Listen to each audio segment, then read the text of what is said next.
Nuances समझने की कोशिश होगी, टेक्निकल पैनल से भी जुड़ेंगे, लेकिन उससे पहले एक फंडामेंटल नजरिया। इन्वेस्ट शॉपी इंडिया के आशीष कपूर अब हमारे साथ जुड़ गए हैं, उनसे समझते हैं कि इस वक्त बाजार की स्थिति वो कैसे देख रहा है। आशीष, गुड आफ्टरनून, स्वागत है आपका 18 स्वदेश पर। अपना समय देने के लिए आपका शुक्रिया।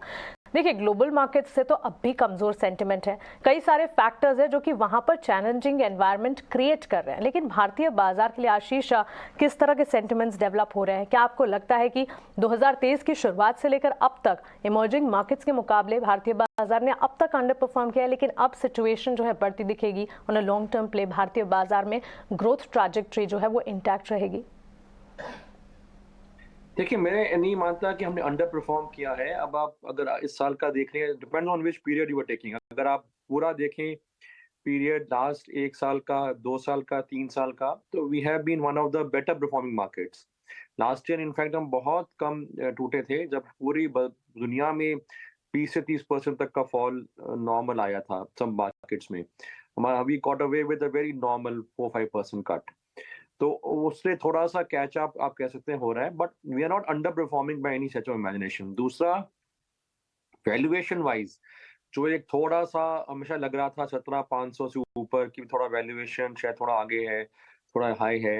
अब ये रीसेंट फॉल के बाद अराउंड 17,000 16,800 पे you are very fairly valued, I can say that कि भी ये जो लॉन्ग टर्म एवरेजेस है वहीं पे हमारा बाज़ार है अब।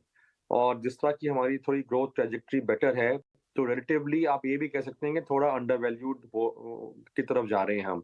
जैसे-जैसे हम 2024 की तरफ जा रहे हैं, तो अंडर वैल्यूएशन का भी एक केस बन सकता है, क्योंकि अर्निंग्स का मोमेंटम अगर आप कंसीडर करें तो अनदर 6 मंथ्स में फॉरवर्ड अर्निंग्स के एवरेज से हम नीचे आ जाएँगे लॉन्ग टर्म एवरेज से। तो उस तरह से मार्केट काफ़ी सेफ है, आई can say that for investing. तो ओनली थिंग इज़ सेंटिमेंट। अब सेंटिमेंट बहुत सारी चीज़ों से खराब हो रहा है।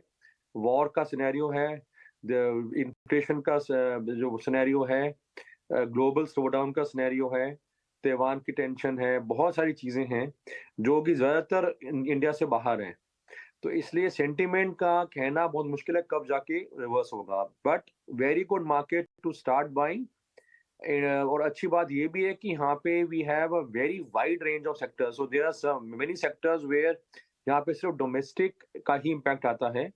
So if you try and focus on them, I think there is money to be made even in a sideways market. The sectors जो मेरे मुताबिक अच्छे लग रहे हैं are the public sector space में generally काफ़ी across the board stocks हैं। इसके अलावा engineering, capital goods, you know आपका जो भी इवन ऑटो इंजीनियरिंग जो भी डोमेस्टिक मार्केट से ज़्यादा लिंक्ड हैं, अगर आप उस पे फोकस रखेंगे और जैसे मैंने बताया पीएसयू स्पेस में भी बहुत स्टॉक्स हैं, चाहे बैंक्स हो, पीएसयू बैंक्स हो या बाकी के स्टॉक्स हो, पावर में आरईसी, ऑयल में, ऑयल एंड गैस में गेल। तो ऐसे बहुत स्टॉक्स हैं जहाँ पे कि इंडिविजुअल बाइंग अपॉर्चुनिटी बहुत अच्छी है। तो अगर आप मेरा तो सलाह ये होगी कि इंडेक्स पे ज़्यादा ना ध्यान दें, अगर इंडिविजुअल स्टॉक पिकिंग करें, तो यहाँ पे काफ़ी अच्छा मनी मेकिंग अपॉर्चुनिटीज़ मार्केट में आ रही हैं। गुड आफ्टरनून प्रियंका यार, बिल्कुल ये व्यू तो निकल कर आ रहा है कि जितने भी डोमेस्टिक कंजम्पशन से जुड़ी हुई कंपनियां हैं उनके लिए आप सिनेरियो पॉजिटिव देखें, और वो भी एक लॉन्ग टर्म नज़रिए से।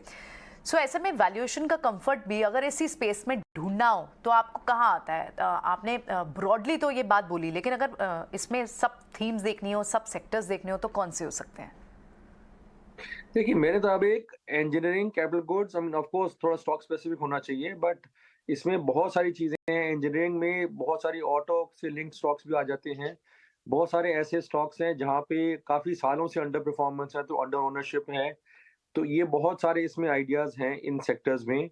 इसके अलावा बैंकिंग, अगर आप जो प्राइवेट सेक्टर के जो दिग्गज काउंटर्स हैं उनको छोड़ दो, तो बाकी अक्रॉस द बोर्ड चाहे छोटे प्राइवेट बैंक्स हों, पब्लिक सेक्टर बैंक्स हों, उनमें बहुत अच्छी वैल्यू पे कोट हो रहे हैं, स्पेशली आफ्टर द करेक्शन। और जिस तरह से बैलेंस शीट्स क्लीन है, आगे ग्रेडेड ग्रोथ है हमारे पास, तो ये बैंक्स में बहुत अच्छा अपॉर्चुनिटी है एक्यूमुलेट करने का। तो मेरे मुताबिक ये स्पेसेस हैं। और जैसे मैंने बताया ऑयल एंड गैस, पावर, आपका engineering, capital goods, public sector banks and even small private sector banks, इन सब स्पेसेस में मेरे मुताबिक बहुत अच्छा बाइंग अपॉर्चुनिटी बनता है।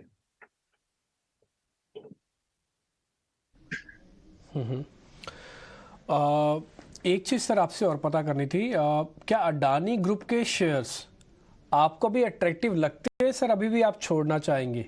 आप मेरे से ये बात कह रहेंगे कि नहीं, अभी तो देखिए बाजार के अंदर कितने सारे और शेयर हैं, क्यों हम अडानी के पीछे भागे? तो आप अडानी के स्टॉक्स अभी वैल्यू कैसे देखते हैं आप उसको? देखो ऐसा है, उसमें दो तरह से आप कर सकते हो। वैल्यू हमेशा ही हाई रही है अडानी के स्टॉक्स की, बट करेक्शन भी काफी सिवियर आई। एक तरह से एक व्यू ये भी हो सकता है कि करेक्शन आ गई और जो एक तरह से जो ज्यादा फ्रॉड थी, फेस थी स्टॉक्स में, वो निकल गई। आगे चलकर क्लैरिटी, ये भी दो रिस्क हैं इसमें। एक तो वैल्यूएशन अभी भी हाई है, दूसरा जो भी प्रोब हो रहे हैं और होंगे उसमें क्या निकल के आएगा किसी को नहीं पता। सो अगर तो आप नॉर्मल कंजर्वेटिव इन्वेस्टर हैं तो मेरी सलाह यही रहेगी कि अभी भी आप इन स्टॉक से दूर रहें। अगर आप सुलझे हुए खिलाड़ी हैं, आपका काफी अच्छा पोर्टफोलियो है, आप थोड़ा बहुत रिस्क लेना चाहते हैं, तो मैं समझूंगा कि आप अडानी एंटरप्राइजेज में एक रिस्क ले सकते हैं, क्योंकि अगर सब कुछ ठीक ठाक निकला तो यहाँ से ये स्टॉक वापस अपने जो बफानी ऊंचाई तक छू सकता है। पर again I reiterate, only for the risk taking investors, not for a normal investor, only for investors who are in the market for long, understand risk and are ready to take. अपने छोटे से portfolio के छोटे से हिस्से का में risk लेना चाहते हैं, हाई रिस्क हाई रिटर्न, तो अडानी एंटरप्राइजेज में रिस्क ले सकते हैं। फॉर कंजर्वेटिव इन्वेस्टर भी ऑप्शंस हैं।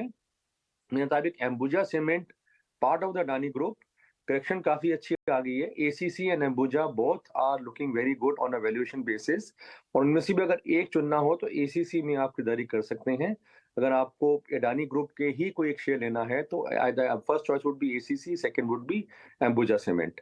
तो इन दोनों में आप खरीदारी कर सकते हैं। अदरवाइज अगर जैसे मैंने बताया कि अगर अडानी के जो मेन वाले शेयर्स हैं उनमें से किस में लेना है, तो Adani Enterprises being the holding company, but that is only for investors who understand risk and are ready and are comfortable with that. क्या है, तो छोटी सी पोजीशन इसमें अडानी एंटरप्राइजेज में ली जा सकती है। आशीष, मिड कैप स्मॉल कैप पर आपका नजरिया हम जानना चाहेंगे, क्योंकि आपके पसंदीदा सेक्टर्स तो हमने जाने, engineering, capital goods, of course PSU, bank space है, साथ ही पावर ऑयल, क्योंकि यहाँ पर ग्रोथ जो है वो इंटैक्ट है पिछले क्वार्टर्स लेकर अब क्वार्टर्स, आने वाले क्वार्टर्स के लिए भी। अगर कमेंट्री की बात करें मैनेजमेंट की तरफ से, सारे के सारे सेक्टर्स हैं जिन्होंने कुछ हद तक परफॉर्म किया है। लेकिन सेक्टर स्पेसिफिक राय के साथ साथ क्या मिड कैप स्मॉल कैप पर आपका भरोसा है, या फिर इन सेक्टर से जुड़े हैवीवेट स्टॉक्स ही हैं जिस पर नजर रखनी है?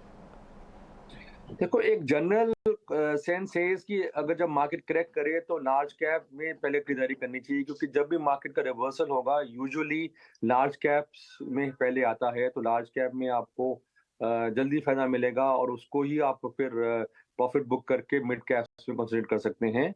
बट ऐसा नहीं है कि हमेशा यही रूल चलेगा, और अगर आपको लॉन्ग टर्म इन्वेस्टिंग के लिहाज से देखना है तो ऐसी कई स्टॉक्स हैं जो मैं नेम भी कर सकता हूँ। एक ग्रीनवेल नॉर्टन है, काफी अच्छा करेक्ट किया है, और मेरे मुताबिक करंट रेट्स में एक बहुत अच्छा अट्रैक्टिव वैल्यू है इसमें, और आप बाइंग कर सकते हैं। अगेन थोड़ा इलिक्विड स्टॉक है, इसमें तभी करें अगर आपके पास काफी लंबी अवधि के लिए पैसे हैं, क्योंकि कब मूवमेंट आएगा ये कहना मुश्किल है, और क्योंकि फ्रंट लाइन नहीं है तो जरूरी नहीं कि मार्केट के साथ ही चलेगा। बट अगर इसमें आप खरीदारी करके रखते हैं कुछ समय के लिए तो आई एम क्वाइट कॉन्फिडेंट आपके अच्छे रिटर्न्स आएंगे।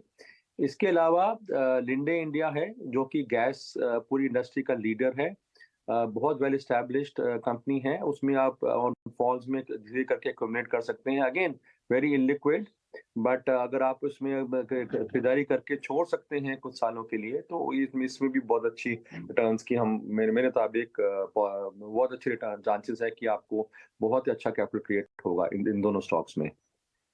ऑलराइट आशीष, एक व्यू आपसे बैंक्स पर समझना चाहेंगे। अब तक कंसेंसस व्यू बन रहा था, लेकिन अब जो लेटेस्ट अपडेट इनफैक्ट एसबीआई की मैनेजमेंट मीट भी हुई, वहाँ पर भी जो साइंस मिल रहे हैं कि शायद जो क्रेडिट ग्रोथ है वो थोड़ी मॉडरेट हो सकती है, और अब इस बात पे भी बार बार डिस्कशन होते हैं कि best of the NIMs are behind us. So banks और फाइनेंशियल पे क्या अभी भी एक कंसेंसस व्यू जो बना हुआ था अब तक पहले आपका, अब आप भी पॉजिटिव होंगे इस पर, या फिर आपका your view will differ here?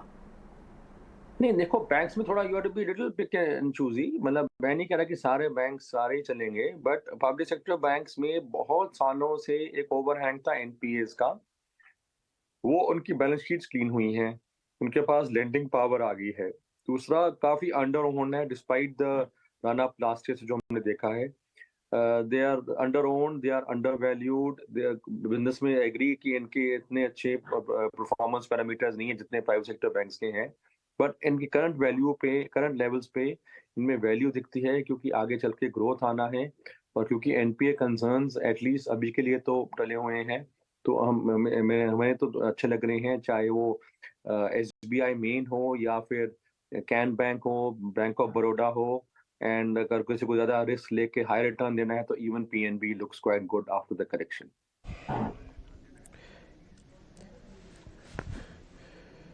ठीक है आशीष जी, बहुत बहुत शुक्रिया, थैंक यू वेरी मच। आज आपने समय निकाला, अच्छे से आपसे बात हुई, वो सारे क्वेश्चंस जो इस समय ट्रेडर इन्वेस्टर्स के मन में चल रहे हैं उसके जवाब आपने दिए। बहुत बहुत शुक्रिया sir, thank you very much आज समय देने के लिए, बहुत शुक्रिया।